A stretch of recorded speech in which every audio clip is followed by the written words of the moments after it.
नमस्ते। आज हम जानेंगे कि हमारा एडमिशन वॉलेट ट्रांसफ़र इंक्वायरी के अंदर जो ऑप्शन है वो कैसे वर्क करता है। सबसे पहले हम इंक्वायरी चेक करते हैं, जो इंक्वायरी ऐड की गई थी, और उस इंक्वायरी के अंदर जाके आप पेमेंट कलेक्ट कर सकते हो, या फिर ऐसा भी हो सकता है कि स्टूडेंट ने खुद पेमेंट किया हो ऑनलाइन जाके, तो उस केस में वो पेमेंट आपके अकाउंट में रिकॉर्ड हो जाएगा। जैसे कि मैं ये इस इंक्वायरी में जाती हूँ, यहाँ पे पे फीस का ऑप्शन दिया है। मैंने पे फीस पर क्लिक किया।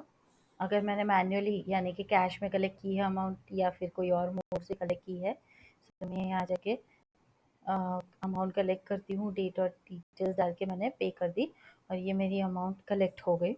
अब ये जो फॉर्म अमाउंट कलेक्ट हुई है, ये फॉर्म अमाउंट आपको एडमिशन पेमेंट रिपोर्ट्स में चेक करने को मिल जाएगी, जो पेमेंट अमाउंट कलेक्ट हुई है। ठीक है। अब आप चाहते हो कि ये जो पेमेंट की अमाउंट कलेक्ट हुई है वो उसके वॉलेट में ट्रांसफ़र की जाए। सबसे पहले हम जाएंगे इंक्वायरी के अंदर, और वो जो यूज़र था उसकी इंक्वायरी को हम कंफर्म करेंगे। सबसे पहले हम वो इंक्वायरी कंफर्म करेंगे। जैसे कि यहाँ हम इंक्वायरी के अंदर है, यहाँ से मैंने कंफर्म एडमिशन किया।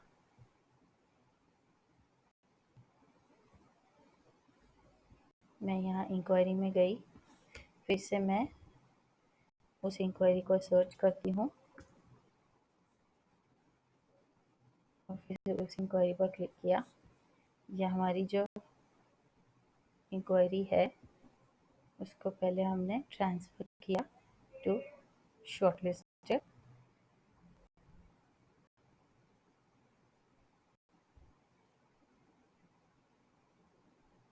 उसके बाद हम कंफर्म एडमिशन में जा रहे हैं, और कंफर्म एडमिशन में जाके मैंने उस यूज़र का एडमिशन कंफर्म कर दिया। मैथ स्टूडेंट के पेज पर आ गए। यहाँ से मैं क्लासरूम सेलेक्ट करती हूँ जिसके अंदर मैं स्टूडेंट को ऐड करना चाहती हूँ। मैंने यहाँ से सिलेक्ट किया, डिटेल्स ऐड करी, और save and continue, and the student is transfer to the classroom. तो इनका एडमिशन कंफर्म हो गया। अब इनका एडमिशन कंफर्म होने के बाद क्या होगा कि इनकी फॉर्म अमाउंट कुछ कलेक्ट की गई थी जो हमारे पास पड़ी होगी। ठीक है। तो उस फॉर्म अमाउंट में कुछ ना कुछ फीस की एडवांस अमाउंट्स भी होंगी। हम जाएंगे एडमिशन वॉलेट ट्रांसफ़र के अंदर। एडमिशन वॉलेट ट्रांसफ़र के अंदर हम क्या करेंगे, हम जाके उस ट्रांजैक्शन को चेक करेंगे जिसका कंफर्म एडमिशन हो चुका है। तो जैसे जिसको हमने कंफर्म एडमिशन किया था उसकी एंट्री यहाँ पे दिख रही है। आप यहाँ से टिक कीजिए और ट्रांसफ़र अमाउंट टू वॉलेट करेंगे। जब ट्रांसफ़र अमाउंट टू वॉलेट करते हैं तो हमें दो ऑप्शन दिए जाते हैं अमाउंट को ट्रांसफ़र करने के। पहला जो ऑप्शन है डिडक्ट फ्रॉम एडमिशन रिसिप्ट, यानी कि जो आपकी एडमिशन रिसिप्ट है उसमें से सीधा डिडक्शन हम कर लेंगे। डिडक्शन करेंगे, इससे क्या होगा कि जितनी अमाउंट आप फॉर्म में रखोगे उतनी फॉर्म में रहेगी, बाकी की जो अमाउंट है रिसिप्ट में से कट होके बाकी की सीधी स्टूडेंट के वॉलेट में ट्रांसफ़र हो जाएगी। ये हमारा पार्ट 1 है। और दूसरा है make reverse entry in withdrawal.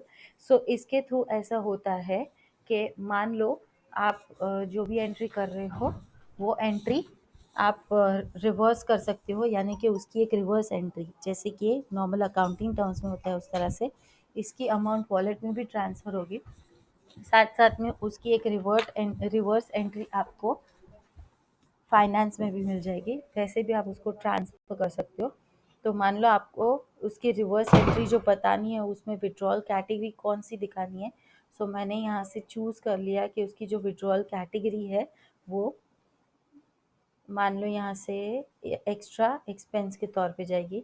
Withdrawal category को मैंने एक्स्ट्रा एक्सपेंस डिफाइन कर दिया, और यहाँ से आउट ऑफ 10,500 मैं 10,000 को ट्रांसफ़र कर रही हूँ। मैं यहाँ पे जैसे ही ट्रांसफ़र अमाउंट पर क्लिक कर देती हूँ तो ये ट्रांसफ़र हो जाता है। यहाँ पे अनट्रांसफर्ड के अंदर नहीं, अब ट्रांसफर्ड हिस्ट्री के अंदर आपको डिटेल्स दिखाएगी। 10,500 फॉर्म अमाउंट थी जिसमें से 10,000 ट्रांसफ़र हो चुके हैं, और अगर आपको ज़रूरत पड़े तो आप इसको रिवर्ट भी कर सकते हो।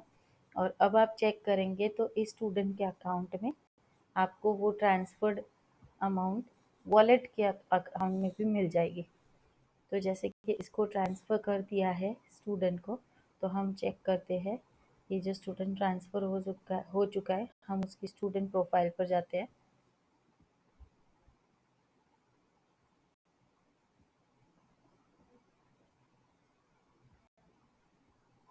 मैंने यहाँ से सिलेक्ट कर लिया। अब स्टूडेंट की प्रोफाइल पे चली गई और स्टूडेंट प्रोफाइल के अंदर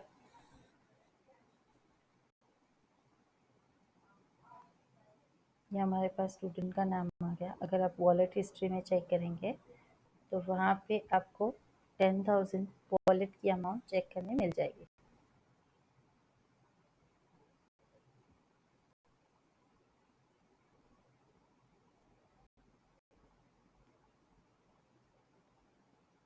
ten thousand credited to the wallet entry, तो यहाँ पे वो 10,000 की एंट्री आपको दिखाई देगी। तो ये 10,000 अमाउंट वो है जो इन्होंने एडवांस में भरी थी, इसका इंक्वायरी ने या इस स्टूडेंट ने एडवांस में भरी थी, वो हमने वॉलेट में ट्रांसफ़र कर दी है। तो फ्यूचर में जब पेमेंट हम कलेक्ट कर रहे होंगे तो उस टाइम पे इस वॉलेट की अमाउंट को हम इंक्लूड कर सकते हैं, पहले उतना पेमेंट कलेक्ट करने के लिए, बाद में हम स्टूडेंट से डायरेक्ट पेमेंट कलेक्ट करेंगे।